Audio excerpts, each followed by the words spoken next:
Ọ no obosi anwere no de preacher makazino na debe Chukuka na Nnobi na kansụl ndị Idemili South dịka merubere mmemme ọgbụgba afọ 15 nke Right Reverend Sam na Mommy Cecilia Chukuka ya bụ inye Chineke nna ekele eji wee mee mmemme a bụ na All Saints Cathedral Church Onitsha ka na wee mee ya. Onye nọ n'isi ya bụ Right Reverend Edmond aka anya nke Bishop Kebi Diocese. Onye nta aka anyị bụ ọdịnaka Nwulisa pụtara anyị akụkọ.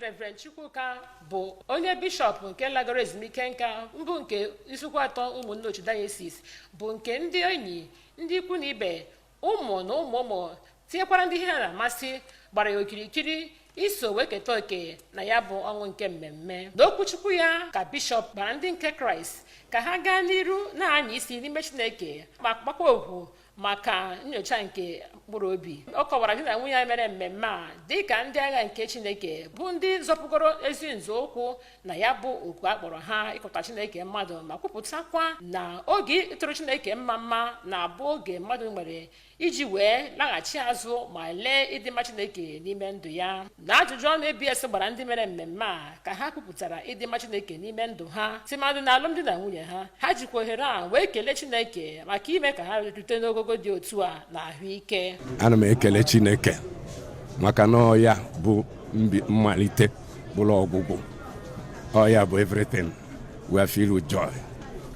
Otuto niile, ekene niile, mbuni enu, ikpele, isi ana, ezi ihe niile dị ebube pụrụ ntụkwasị obi ya dịrị naanị Jehova site n'ugbu a ruo ebighị ebi n'aha Jizọs. N'okwu ọ gwara ABS ka ada ya nwaanyị bụ barista Ada Mojeke nakwa nwa ya nke nwoke nke ịbụọ bụ Reverend Ifeanyi Chukuka gara n'iru wee buru ekele na ụkpa wee nye Chineke maka ịdị ndụ wee merube ya bụ mmemme timadụ n'ime oge ugbu a anyị nwegasịrị ihe iche aka mgba na-echere alụmdi na nwunye aka mgba. Abịa na ebe ha kpọrọ oriri bụ Bishop Patterson Auditorium ebe ndị mmadụ ikwu na ibe gbakọbara iji wee nwee obi ụtọ elili ma ṅụa ebe ụmụ ha jikwa ohere ahụ n'otu n'otu wee kwupụta ma gbaa ama ihe Chineke jigoro nne na nna ha wee mepụta.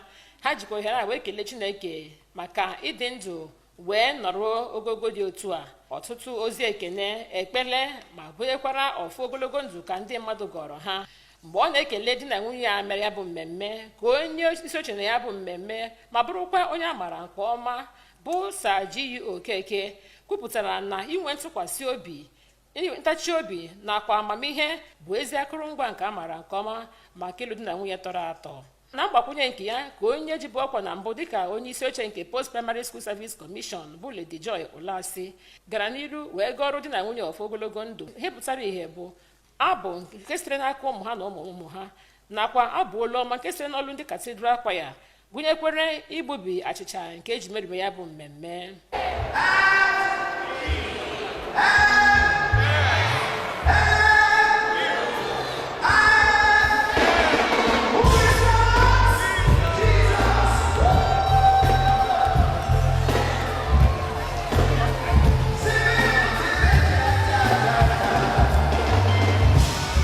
Site na All Saints Cathedral Church Onitsha, ọdịnaka Nwulisa maka akụkọ ABS.